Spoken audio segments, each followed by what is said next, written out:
students, myself Rubina Chaudhary, and today I am back with another law from Law of Chemical Composition. Students, today we are going to talk about a law which is known as a law of a multiple proportion. Student, law of multiple proportion was given by John Dalton. Now students, let us try to understand this law firstly, and then we will see what is a statement and what does this law states. Students, this law tell us about, suppose कर लो बेटा, आपके पास एक element x है और दूसरा element y है. You have two element, one is your x and another one is your y. एक बार आपका x और y कंबाइन होके आपको प्रोडक्ट दे रहे हैं एक्स वाई, और दूसरी बार बेटा यहीं पे आपका एलिमेंट x है और आपके पास जो y था बच्चा वहाँ पे मैंने ले लिया है y2. तो दूसरी बार मैंने y को क्या किया है स्टूडेंट्स, 2 बार ले लिया है. तो बेटा इस समय मेरा जो कंपाउंड बनेगा that is going to be XY2. तो स्टूडेंट्स जब 2 एलिमेंट जैसे कि x और y मिलके 2 अलग अलग कंपाउंड बना रहे, कहने का मतलब है जब हाइड्रोजन और ऑक्सीजन मिलते हैं तो यू ऑल्सो गेट हाइड्रोजन के साथ वाटर, और उसके साथ साथ आपको पैरऑक्साइड भी मिल जाता है, हाइड्रोजन पैरऑक्साइड मिल जाता है. जब कार्बन ऑक्सीजन के साथ रिएक्ट करता है तो आपको कार्बन मोनोऑक्साइड भी दे देता है और साथ साथ में आपको कार्बन डाइऑक्साइड भी दे देता है. नाइट्रोजन ऑक्सीजन के साथ रिएक्ट करके नाइट्रोजन मोनोऑक्साइड भी देता है बेटा, और साथ साथ में नाइट्रोजन डाइऑक्साइड भी दे देता है. तो यहाँ पे बेटा हम लोग एक और एग्जाम्पल साथ साथ में लेंगे. मेरे पास एक एलिमेंट है हाइड्रोजन और दूसरा एलिमेंट है मेरे पास ऑक्सीजन. ओके स्टूडेंट्स, एक बार मेरे पास हाइड्रोजन है और दूसरी तरफ मेरे पास ऑक्सीजन है. तो हाइड्रोजन पहली बार जब रिएक्ट करेगा तो बेटा वो मुझे वाटर दे रहा है. वाटर दे रहा है मतलब दे आर फॉर्मिंग H2 और साथ साथ में हमें मिला O and it is giving me a water. Okay students, at the same time your hydrogen and oxygen will react with each other and they are going to give me a peroxide, or I'll write down hydrogen peroxide. अब hydrogen पैरऑक्साइड में क्या हो रहा है बेटा, H2 और साथ साथ में O2, और ये बाद में मुझे दे रहा है हाइड्रोजन पैरऑक्साइड. तो बेटा अगर हम लोग देखें तो what I can see, my one element which is my X वो नहीं चेंज हो रहा है. दोनों कंपाउंड में वो कांस्टेंट है, मतलब मेरे पास एक ही H है. लेकिन जो Y है वो एक बार Y1 है और दूसरी बार Y2 है. Let us understand with this example. Here if I see, my hydrogen is not going to change. My hydrogen remains same in water as well as in peroxide. तो क्या बोलता है बेटा ये लॉ, अगर आपके पास 2 ऐसे एलिमेंट्स हैं जो आपस में मिलके एक से ज़्यादा कंपाउंड बनाते हैं, जैसे आपके पास हाइड्रोजन है और ऑक्सीजन है, और वो दोनों मिलके क्या कर रहे हैं, हाइड्रोजन और ऑक्सीजन मिलके वाटर बना रहे हैं और साथ साथ में वो पैरऑक्साइड बना रहे हैं. तो दोनों में जो हाइड्रोजन का रेशियो है that is in water and in hydrogen peroxide is same. तो बोलता है जो आपका दूसरा एलिमेंट है, मतलब ये O2 जो आपका दूसरा एलिमेंट है, इसका जब आप मास निकालोगे दोनों का कंपैरेटिव मास बेटा, तो आपको वो सिंपल होल नंबर के रेशियो में मिलेगा. But before that let us find out the mass. बेटा हाइड्रोजन का मास कितना हो जाएगा, अगर मेरे पास 2 हाइड्रोजन है I take it as 2 grams. Okay, oxygen का मास कितना हो जाएगा, एक ऑक्सीजन मतलब 16 ग्राम. तो वाटर कितना हो जाएगा बेटा, water will be all together 18 grams. Now moving down, if I see hydrogen peroxide here students, again my hydrogen peroxide is same as 2 gram. और अब तुम्हारा ऑक्सीजन कितना हो गया बच्चा, your oxygen is 32 grams. Okay बेटा, और आपका हाइड्रोजन पेरोक्साइड जो हो जाएगा ये ऑल टुगेदर हो जाएगा 34 ग्राम्स का.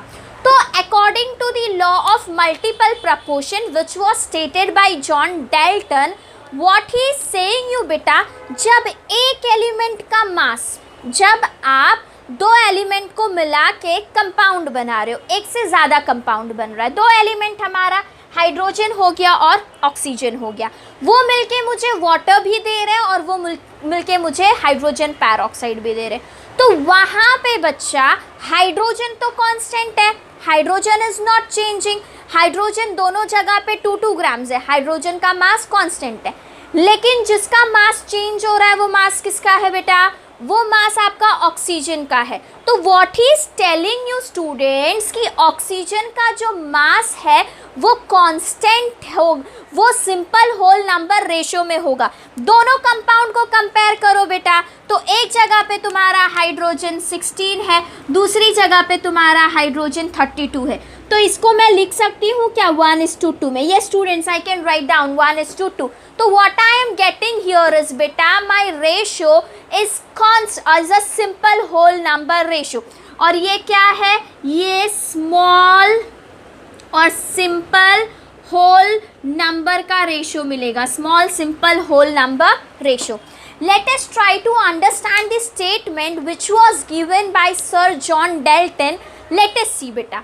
What does a statement says? Statement says when two element A and B, आपके पास दो एलिमेंट है A और B, form more than one compound, दो एलिमेंट A और B जब एक से ज़्यादा कंपाउंड बनाएंगे बेटा, जैसे कि हाइड्रोजन और ऑक्सीजन मिलके जब वाटर बना रहे हैं और साथ साथ में हाइड्रोजन पैरोक्साइड बना रहे हैं, the mass of element B, now I am going to talk about my element B, मतलब मैं हाइड्रोजन पैरोक्साइड और वाटर में हाइड्रोजन को छोड़ के I am going to talk about water.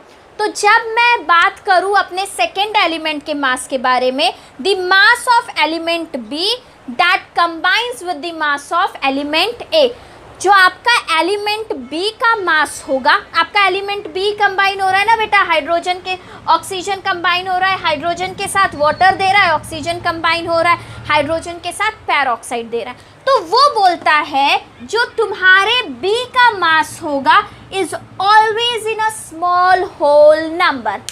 बेटा बहुत सिंपल है, एक बार समझ लोगे तो स्टेटमेंट रटने की ज़रूरत नहीं है। जब दो element, when two element combine with each other, आपस में कंबाइन करते हैं and forms more than one compound, और वो एक से ज़्यादा कंपाउंड बनाएंगे बेटा, तो जो आपका एलिमेंट ए, जो आपका एलिमेंट बी कंबाइन हुआ बेटा, किसकी वजह से दो कंपाउंड बने, हाइड्रोजन तो अभी भी सेम ही है, क्या चेंज हो रहा है, ऑक्सीजन चेंज हो रहा है ना, और ऑक्सीजन की वजह से तुझे दो डिफरेंट कंपाउंड्स मिल रहे हैं। तो जो तेरा दूसरा एलिमेंट है ना जो चेंज हो रहा है, उसका तू रेशो निकालना, दोनों कंपाउंड में रेशो हमेशा स्मॉल होल नंबर में मिलेगा। इतनी सी बात बोल रहा है। क्या बोल रहा है कि आपका जो एलिमेंट बी होगा, जो एक के साथ कंबाइन होके दो अलग अलग कंपाउंड दे रहा है, तो वो आपका जो एलिमेंट बी है ना, उसका रेशियो हमेशा स्मॉल होल नंबर में होगा।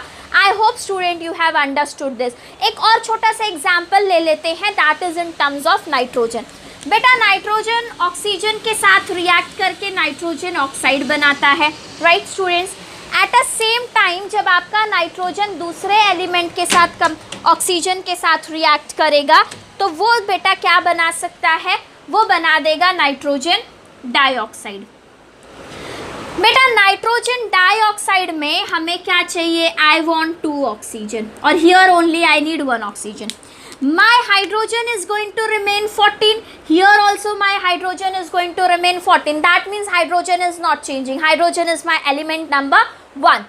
Now when I am moving to oxygen, it is 16 gram and here it is 32 grams. तो बेटा एक बारी आपका ऑक्सीजन 16 ग्राम का था और दूसरी बारी आपका ऑक्सीजन 32 ग्राम्स का है।